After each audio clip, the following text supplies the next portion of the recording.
ഫോർച്യൂണറിന്റെ തേങ്ങ കൊണ്ട് പ്രോപ്പർ ശരിക്കും ആക്ച്വലി എന്താ സംഭവിച്ചത്? തേങ്ങ കൊണ്ട് ഗ്ലാസ് ആണോ പൊട്ടിയതല്ല, റൂഫാണോ അതോ ബാക്ക് ആണോ? ഫ്രണ്ട് ഗ്ലാസ് ആണെങ്കിൽ അതോ ബോണറ്റ് ആണോ? ഫ്രണ്ട് ഗ്ലാസ് ആണെങ്കിൽ മാത്രമേ പ്രശ്നമുള്ളൂ. നമുക്ക് തിരിച്ചു പോകാൻ പറ്റില്ല. ബാക്കിയൊന്നും കുഴപ്പമില്ല. ആരെങ്കിലും നോക്കിയിട്ട് പറഞ്ഞു തന്നെ ശരിക്കും എന്താ പൊട്ടിയത്?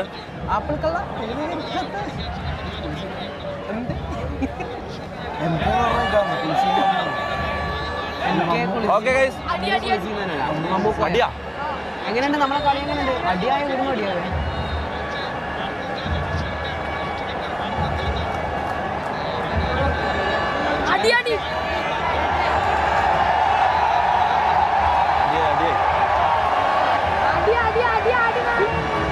അതല്ല എന്താ ഇപ്പൊ വിളിച്ചേ?